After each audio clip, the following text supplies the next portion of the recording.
2장.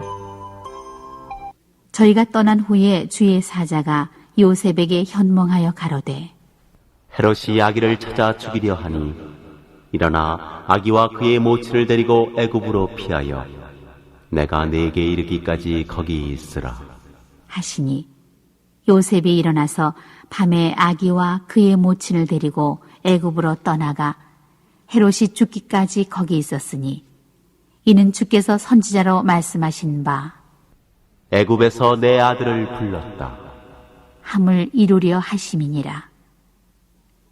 이에 헤롯이 박사들에게 속은 줄을 알고 심히 노하여 사람을 보내어 베들레헴과 그 모든 지경 안에 있는 산의 아이를 박사들에게 자세히 알아본 그때를 표준하여 2살부터 그 아래로 다 죽이니 이에 선지자 예레미야로 말씀하신 바 라마에서 슬퍼하며 크게 통곡하는 소리가 들리니 라헬이 그 자식을 위하여 애곡하는 것이라. 그가 자식이 없으므로 위로받기를 거절하였도다. 함이 이루어졌느니라. 한국 어느 시골 마을에 아내에 대한 그런 사랑이 남다른 그런 한 남자분의 결혼 스토리가 텔레비전에 방영이 된 적이 있습니다. 그분은 우연히 자신의 친구가 보여준 그 결혼 사진에 한 여인이 눈에 띄었어요. 아, 이 사람이다. 이 사람이 평생 나의 반려자야. 그 여인은 멀리 떨어져 있는 네팔 여인이었어요. 남자분은 매일 그 여인이 생각이 났습니다. 친구에게 물어봤더니 자기 아내의 지인이래요. 그래서 친구에게 여인을 소개해달라고 부탁을 했습니다. 그리고 친구의 도움을 받아서 네팔에 힘들게 살아가고 있던 여인에게 한국 남자가 자신에게 마음을 두고 있다는, 그리고 조만간 찾아가고 싶다 라고 하는 그런 사실을 전해주었어요. 여인은 그 사람이 누구인지 한 번도 본 적이 없습니다. 그 사람이 어떤 사람일까? 초라한 나도 사랑을 받을 수 있을까? 이렇게 생각하며 살아갑니다. 그리고 어느 날 그 여인의 집에 낯선 남자가, 한국 남자가 찾아온 거예요. 처음 얼굴을 대면하는 것이 어색하였지만 이 남자분은 전혀 개의치 않고 체류를 하고 있는 동안 하루 이틀 계속 만나게 되면서 아, 정말 괜찮은 사람이구나 라는 것을 알게 됩니다. 그리고 이 남자는 이후에도 몇 번이나 더 네팔까지 찾아갔고 부모의 허락하에 결혼할 수 있게 되었다고 합니다. 처음 주변에 사람들이, 아니 한국 사람들도 많이 있는데 굳이 그 먼 땅까지 가서 많은 비용과 많은 시간을 투자하면서 그렇게까지 할 필요가 있느냐? 그렇게 말렸다고 해요.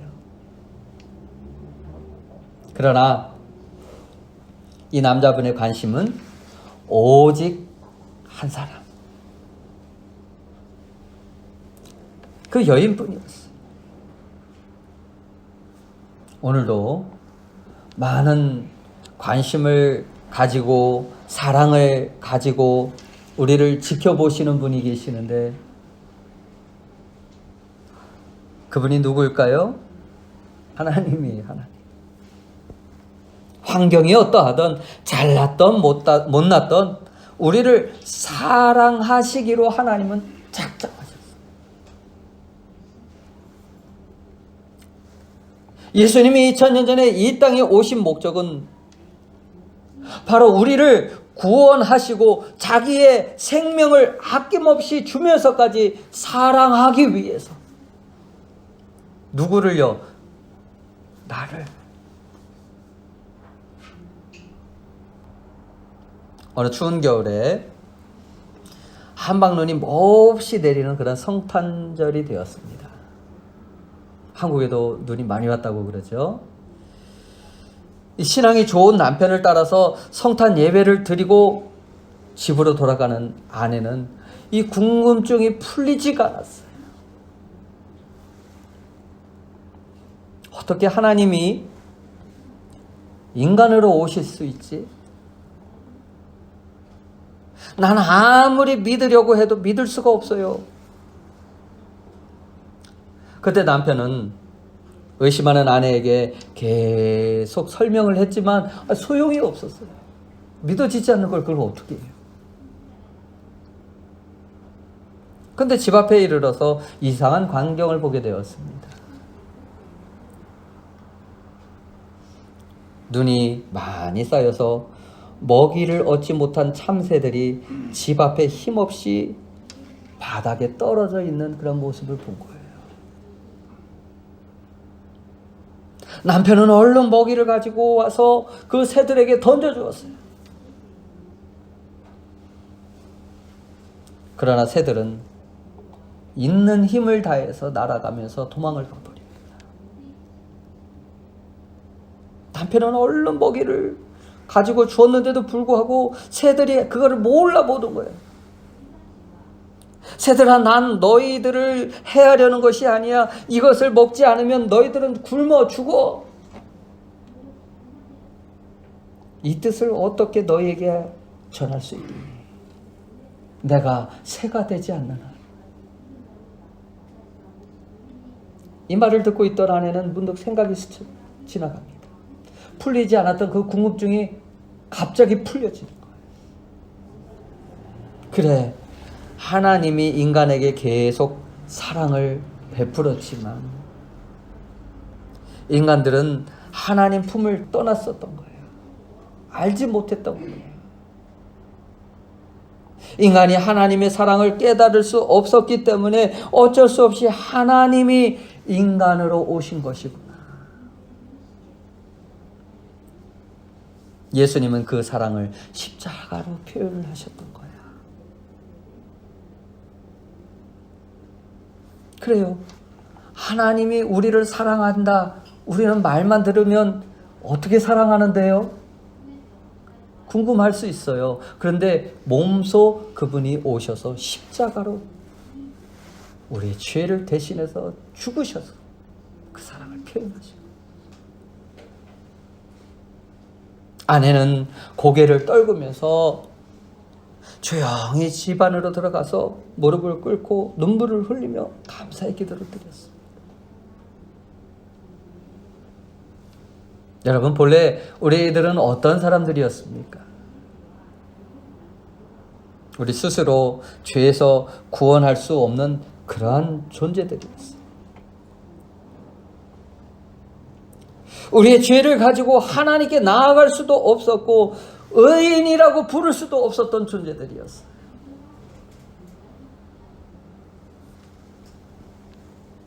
예수 그리스도의 탄생은 바로 아담과 하와가 타락했던 때부터 하나님의 계획 가운데 진행되었던 사건입니다. 그러니까 하나님은 인류가 타락하던 때부터 지금까지 온 인류를 구원하시고자 자신의 하나뿐인 아들을 세상에 보내시기로 작정하셨던 거예요.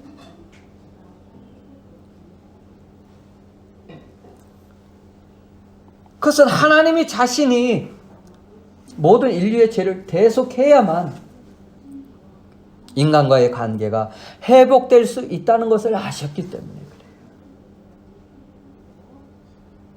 이 사실을 계획하신 하나님은 선지자들을 통해서 수없이 하나님의 뜻을 전하였습니다. 사도행전 13장 32절 우리 함께 같이 보실까요? 시작. 우리도 조상들에게 주신 약속을 너희에게 전파하노니 곧 하나님이 예수를 일으키사 우리 자녀들에게 이 약속을 이루게 하셨다 함이라. 이 약속은 이미 2000년 전 육신으로 오신 예수님이 약속의 주인공이세요. 그러나 그 2000년 전에 구약시대를 살았던 믿음의 선조들은 그 메시아이신 예수 그리스도께서 오시기 전에 어떻게 돼요? 다 죽었어요. 약속을 받지 못했어요. 아직 예수를 만나지 못했어요. 그럼에도 불구하고 그들의 믿음의 선진들의 모습을 보면 오실 메시아를 믿음의 눈으로 바라보면서 기뻐하며 즐거워하였다.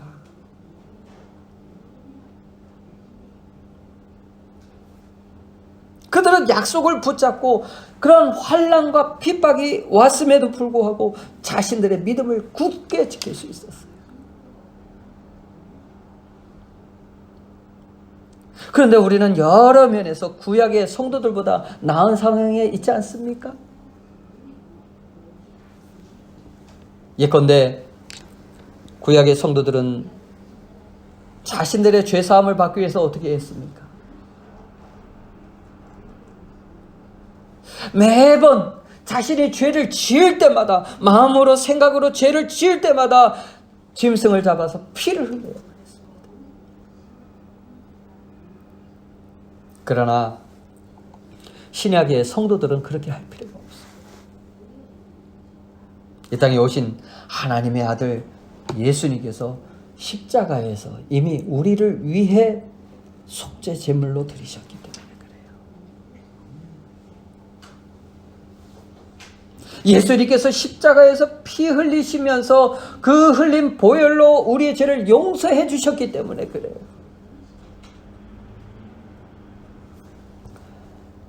여러분, 성탄은요 1년에 한 번 우리가 이렇게 예배에 모여서 고요한 밤, 거룩한 밤, 그리고 기쁘다 오셨네 찬양하고 장식하고 선물 주고 이런 축하하는 행사로 끝나는 것이 성탄절이 아니에요. 성탄은요 바로 우리 성도들이 어떤 삶을 살아가야 하는가를 말씀해요.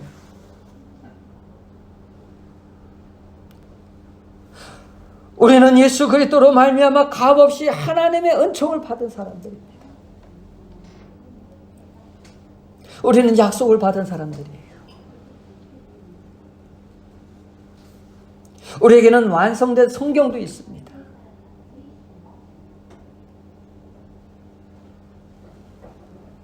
예수님을 통해서 누구든지 하나님께 나아갈 수 있고 예수의 이름으로 회개를 하면 죄의 용서함을 받을 수 있고 이런 능력 있는 삶들을 살아갈 수 있는데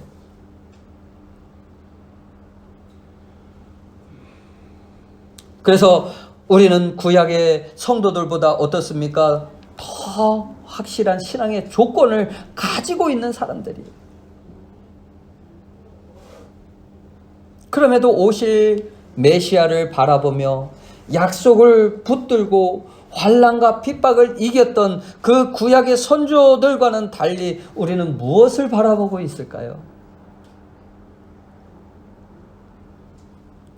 재림의 주가 가까이 왔다는 것은 알지만 과연 우리에게 어떤 예비함이 있습니까?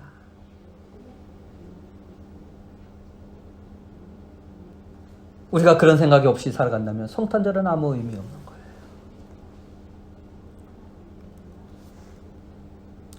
오늘 저와 여러분이 원하는 것은 무엇입니까? 정말 우리의 대답도 예수님을 원합니다. 예수님이 가장 좋습니다. 이렇게 확신 있게 대답할 수 있을까요? 이런 이야기가 있습니다. 아주 어려운 한 사람을 교회에서 전세방까지 얻어서 돌봐주었어요. 그 덕분에 장사도 하고 이제 돈도 벌 수 있게 되었어요. 근데 어느 날부터 교회에 나오지 않는 거예요. 그래서 목사님이 신방을 갔어요. 근데 이렇게 말을 합니다. 그동안 저를 도와주셔서 교회에 나가줬는데, 예수를 믿어줬는데 이제 더 이상 강요하지 마세요. 이제 교회 도움 받지 않아도 저 스스로도 살아갈 수 있어요.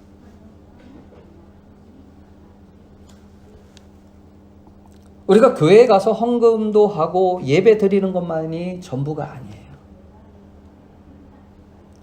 왜 방을 얻어줬겠어요? 예수님 믿으라고. 예수 그리스도를 믿는다는 것은 자기 생각을 내려놓고 그리스도의 말씀을 따라가는 삶이에요. 약속대로 오신 예수님을 주인으로 모시고 내 안에 내가 사는 것이 아니라 내 안에 예수께서 살도록, 그래서 우리의 기준이요 중심이 되도록 하는 거예요.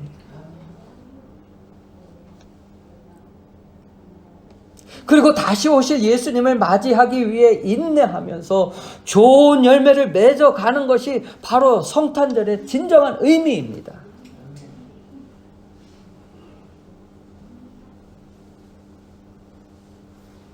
그러나 신앙의 좋은 열매를 맺기까지 우리가 예수께 나아가지 못하도록 얼마나 많은 방해 세력들이 있는지 몰라요.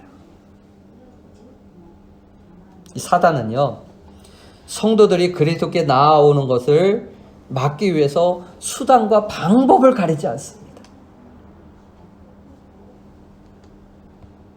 구약에도 많은 방해 세력이 있었는데 지금도 성도들이 다시 오실 예수님을 맞지 못하도록 우리 생각과 우리 삶에, 우리 가정에 이 가라지들을 심어놔요. 출애굽기에 보면은요, 애굽에서 요셉을 알지 못하는 새로운 왕이 일어났습니다. 이 사람은요, 이스라엘이 강해지는 것을 두려워해서 더 엄하게 하고 더 고통을 가함으로 백성들의 생활을 괴롭게 했습니다. 그런데 학대를 받으면 받을수록 이스라엘은 더 번성을 하는 거예요. 그러자 남자아이들이 태어나면은 강물에다 던져서 죽이고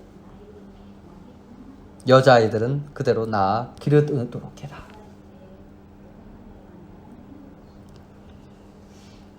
이스라엘을 완전히 애굽으로 흡수 동화하게 하기 위한 그런 목표를 이 새로운 왕을 그렇게 가지고 있었던 거예요. 그러나 이러한 방해에도 불구하고 하나님은 고통당하고 괴로워하는 이스라엘을 외면하지 않았습니다.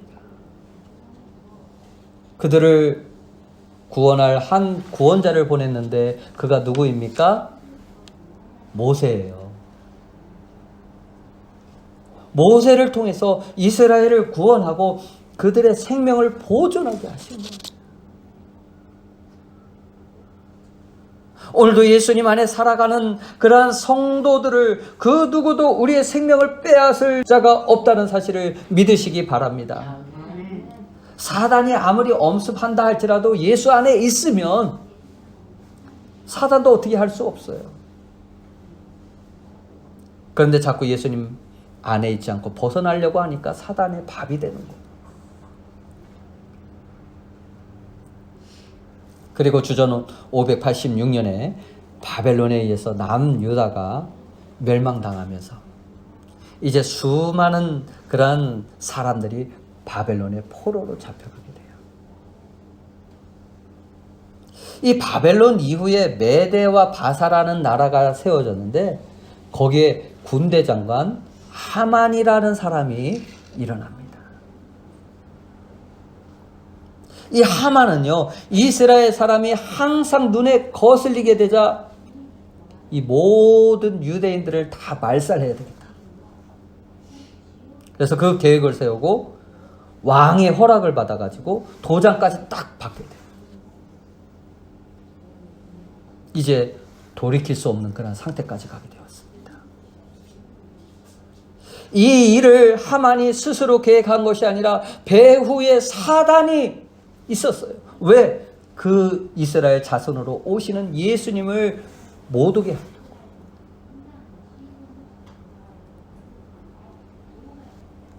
사단은 이스라엘 유다 자손으로 오시는 그 예수님을 막으려고 하고, 이 자손들을 멸하기만 하면 자신들이 승리를 할 수 있다고 생각을 했는지 몰라요. 그런데 하나님은 이때에도 아주 위급한 그러한 상황 속에서 아주 연약하고 힘없는 여인을 준비해서 이스라엘을 구원하게 해요. 그게 누구지요? 에스더예요. 그리고 오늘 본문에 헤롯이라는 왕이 등장을 합니다. 동방의 박사들이 별을 보고 따라왔습니다. 어느 순간 별이 보이지 않아서 그들이 생각하기를 혹시 이스라엘 왕으로 오시는 분이 어디서 태어날까? 저기 궁전에 가면 그곳에서 태어나지 않을까? 하고 헤롯 궁전을 찾게 돼요. 헤롯은 자신의 왕권을 지키기 위해서 자기의 부모도 죽였어요. 자기의 자녀들도 죽였어요. 가족도 믿지 못하고 무참하게 죽였던 사람인데, 동방에서 온 그 박사들이 2절을 보니까 유대인의 왕으로 나시니가 어디 계시뇨? 우리가 동방에서 그의 별을 보고 그에게 경배하러 왔노라. 물으니까 순간적으로 당황할 수밖에 없어요. 성경을 보니까 아주 소동이 일어났다 이렇게 얘기를 하고 있어요. 그래서 이 헤롯이 대제사장들과 서기관들을 급히 불러서 왕이 어디서 태어나겠느냐? 이 궁궐은 아닌 것 같고 어디서 태어나겠느냐? 그러자 그들이 대답합니다. 베들레헴에서 태어난다고 예언되어 있다는 말을 듣고는 어떻게 해나요?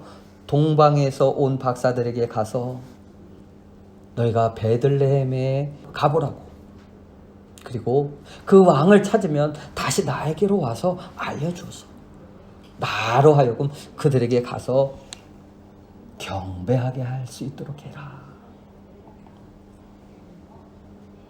그러나 사실은 경배하려고 한 것이 아니라 어떻게 하려고요? 죽이려고 했다.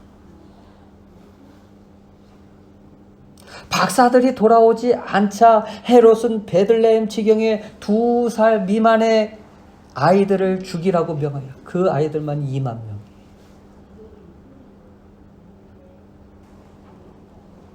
얼마나 잔인한 사람입니까?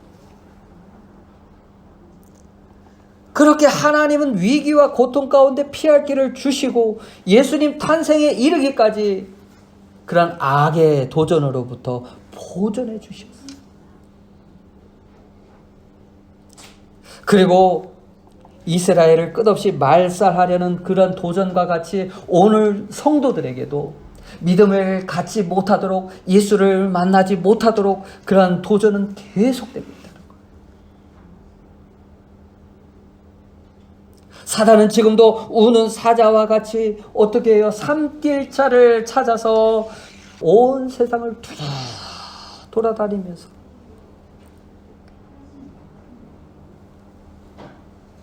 우리의 생명을 삼키려고. 그럼에도 불구하고 우리는 아예 싸울 생각도 없는 것 같아요. 눈에 보이는 그러한 성도들과는 잘 싸우는데 눈에 보이지 않는 사단하고는 아예 싸울 생각이 없어요. 내 자신의 죄악과는 싸울 생각이 없어요.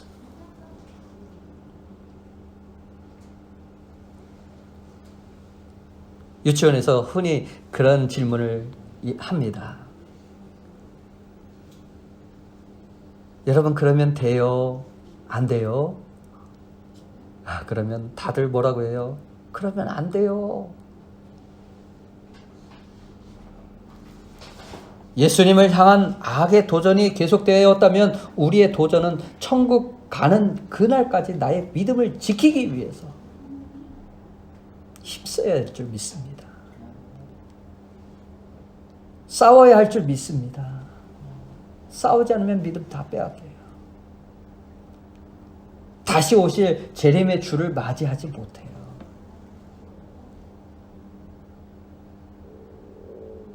많은 사람들은 오늘도 주인 없는 성탄절을 보내고 있습니다. 성탄절 하면 산타크로스가 선물 주는 날, 저도 어릴 적 산타크로스의 그런 선물을 기대하고 양말을 벽에다가 걸어놓고 잔 적이 있어요. 몇 번이나 깨서 선물을 놓고 갔나 확인을 했습니다. 또 자고 일어나서 보니까 또 아무것도 없어서 실망했던 그런 어릴 때 기억이 나요. 여러분, 산타클로스하고 성탄절하고는 아무 상관이 없습니다. 아무 상관이 없어요. 이것은 마귀가 준 대용품에 많은 사람들이 속고 있는 거예요. 이 성탄의 가장 큰 선물은요, 무엇입니까? 예수님이세요. 예수님이심을 믿으시기 바랍니다. 왜 성탄절인데 나에게 선물 안 줘? 또 어떤 선물을 기대하고, 그의 선물도 좋지만 그 선물보다 더 좋은 예수님을 여러분 사모하실 수 있기를 바랍니다. 예수님은 이 성탄절에 우리를 죄에서 구원하러 이 땅에 오신 거예요. 나를 구원하시기 위해서 오신 거예요. 그런데 사람들은 이것을 선물이라고 생각을 하지 않습니다. 또한 성탄절의 의미는 다시 오실 메시아를 맞이할 수 있도록 예비하라는 의미가 있습니다. 준비하라. 베들레헴의 많은 사람들은 예수님이 약속을 따라서 베들레헴에 탄생하였을 때 어떻게 했습니까? 그 사람들은 영접하지 아니하였어. 기다리지도 않았습니다. 그 누구도 주님을 위한 방 하나도 준비하지 못하였습니다. 머나먼 곳에서 온 박사는 하늘의 별을 보고 양치는 목동들은 그 천사들의 소리를 듣고 찾아왔는데, 이 베들레헴 사람들도 이상한 별 하나가 동네에 머물면서 그것을 보면서 야, 이상하다. 이곳에 우리가 고대하던 메시아가 오지 않을까? 그렇게 생각을 했어야 되는데 그냥 너무 바쁘다 보니까 무관심하면서 살아가 버려요. 왜? 손님이 많이 오니까 그 손님들을 맞이하기 위해서. 하늘에서 오신 최고의 손님인 그 예수님을 위한 방 하나가 없습니다.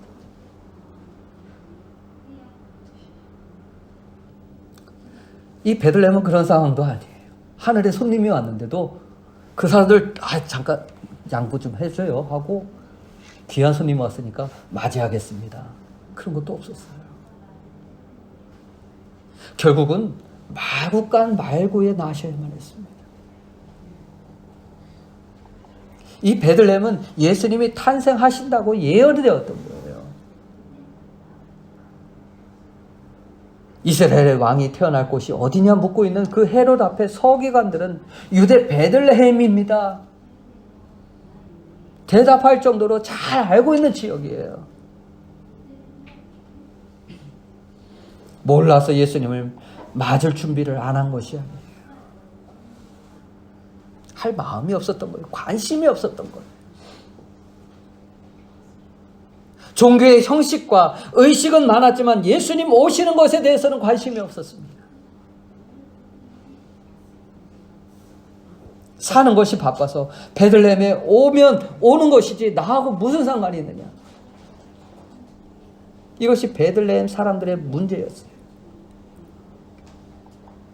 그렇다면 예수님이 다시 오신다고 분명히 말씀하고 있는데 우리의 마음은 어떻습니까? 아, 예수님 오시면 오시는 거지. 그게 나하고 무슨 상관이야? 또 그렇게 대답하시겠습니까? 예수님 맞이하지 못하면 우리에게 구원은 없습니다.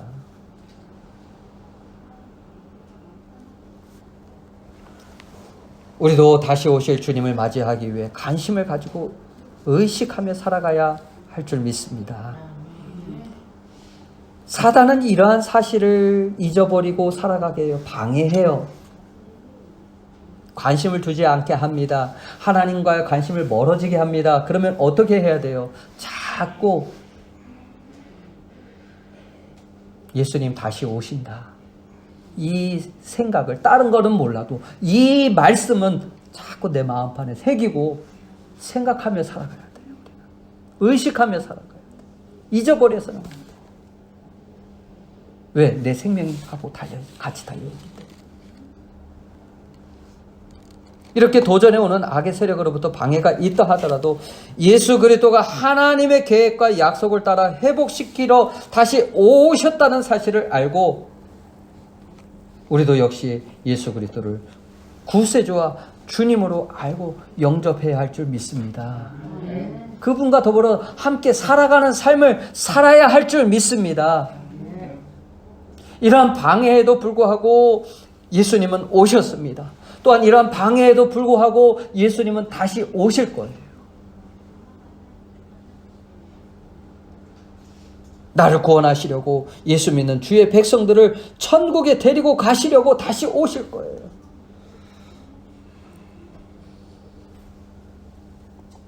첫사람이 아담이 실패한 그 인생을 예수님이 오셔서 회복함으로 천국을 주시러 이 땅에 오셨다면 우리는 어떻게 해야 되겠습니까? 그 예수님과 함께 더불어 살아가는 것이 성탄절이에요.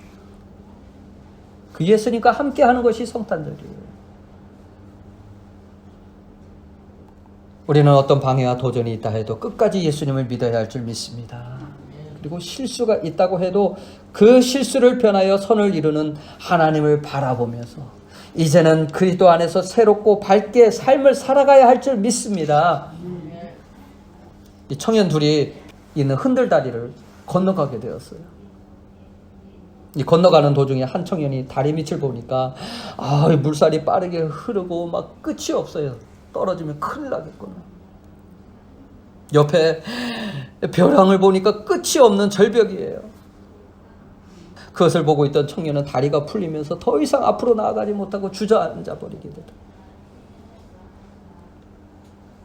이 광경을 본 다른 친구가 그에게 소리를 지릅니다.